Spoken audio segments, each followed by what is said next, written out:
సుప్రసిద్ధ దేవస్థానంగా బాసిల్లుతున్న మోపిదేవి శ్రీవల్లి దేవసేన సమేత శ్రీ సుబ్రహ్మణ్యేశ్వర స్వామివారి బ్రహ్మోత్సవాలు పురస్కరించుకొని స్వామివారి తెప్పోత్సవ కన్నుల పండుగ జరిగింది.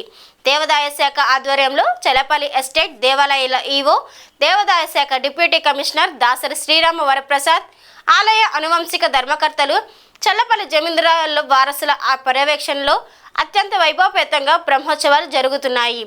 గురువారం రాత్రి బ్రహ్మోత్సవాలు పురస్కరించుకొని దేవస్థానం ఎదుట ఉన్న స్వామివారి పుష్కరిలలో కళ్యాణ ముహూర్తాన తెప్పోత్సవ శోభాయానంగా జరిగింది.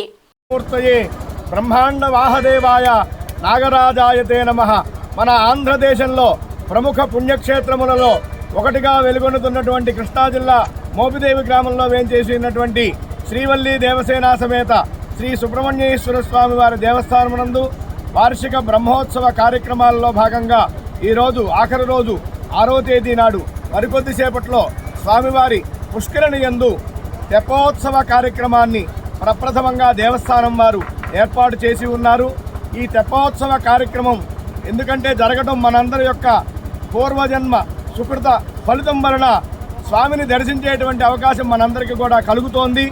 ఎవరైతే కళ్యాణ మహోత్సవాల అనంతరం స్వామివారి తెప్పోత్సవాన్ని గనక ఎవరైతే వీక్షిస్తారో, ఏ ప్రాంతంలో అయితే తెప్పోత్సవం జరుగుతుందో ఆ ప్రాంతం అంతా కూడా సస్యశ్యామలంగా ఉంటుందని చెప్పి, అతివృష్టి అనావృష్టి బాధలు లేకుండా చక్కగా నీటికి కొరత ఉండదని చెప్పి మన యొక్క వేదవచనం అటువంటి తెప్పోత్సవ కార్యక్రమాన్ని హంసవాహనం మీద, అంటే మానవుడు యొక్క ఉచ్ఛ్వాస నిశ్వాసలు, మనం ప్రతి మానవుడు కూడా ప్రతి జీవి కూడా బ్రీతింగ్ తీసుకుంటూ ఉంటాం కదా.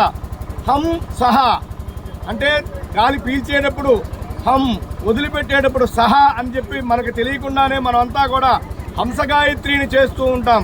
అటువంటి హంసగాయత్రిని మనం దర్శించలేం, మనలో ఉన్నటువంటి హంసని దర్శించలేం. కాబట్టి ప్రతిరూపంగా స్వామిని హంసవాహనారూఢుడై చేసి మళ్ళీ దేవసేన సమేతంగా సుబ్రహ్మణ్యేశ్వర స్వామి వారిని హంసవాహనం మీద తెప్పోత్సవ కార్యక్రమాన్ని ఏర్పాటు చేస్తూ ఉంటారు. ఇదే కాకుండా విశేషించి ఎక్కడ తెప్పోత్సవం చేసినా కూడా ఇదే గూఢార్థం, ఆ స్వామిని మనలో ఉన్నటువంటి హంసని దర్శించేటువంటి అవకాశాన్ని మనకి కల్పించమని చెప్పి ఆ సుబ్రహ్మణ్యేశ్వర స్వామి వారిని వేడుకుంటూ మరికొద్దిసేపట్లో జరిగే మోపిదేవి మండలం మోపిదేవి గ్రామంలో వేంచేస్తున్నటువంటి శ్రీ సుబ్రహ్మణ్యేశ్వర స్వామి వారి బ్రహ్మోత్సవాలు ఈ నెల 2వ తారీఖు నుంచి జరుగుతున్నాయి.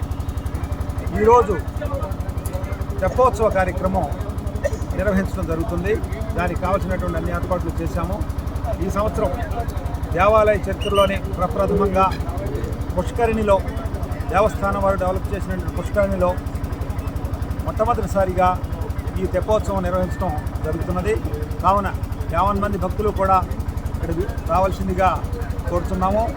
వచ్చి శ్రీ స్వామివారి తెప్పోత్సవాన్ని కన్నులారా చూసి ఆనందించవలసినదిగా, ఆశీస్సులు పొందవలసినదిగా కోరుతున్నాం. తెప్పోత్సవం అనేది చాలా విశేషమైనటువంటి కార్యక్రమంగా మన వాంగ్మయంలో చెబుతారు. తెప్పోత్సవం నిర్వహించిన కళ్యాణమూర్తులకు తెప్పోత్సవం అంటే జలవిహారం నిర్వహించడం ద్వారా మన ఈ ప్రాంతమంతా, దేశమంతా కూడా సస్యశ్యామలంగా ఎటువంటి నీటి కొరత లేకుండా ఉంటుందని విజ్ఞులు చెబుతారు. ఆ విధంగానే ఈ బ్రహ్మోత్సవాల్లో చివరి రోజు అయినటువంటి ఈ రోజున మనం ఈ తెప్పోత్సవాన్ని నిర్వహించడానికి తలపెట్టి ఇక్కడ తెప్ప ఏర్పాటు చేయటం, దానికి అలంకరణ చేయటం, అన్ని ఏర్పాట్లు కూడా మా దేవస్థానం సిబ్బంది మేము చేయటం జరిగింది. ఈ కార్యక్రమం మనకి భక్తులందరూ కూడా ఇచ్చేసి స్వామివారి ఈ తెప్పోత్సవాన్ని కల్పించవలసిందిగా కోరుతున్నాం.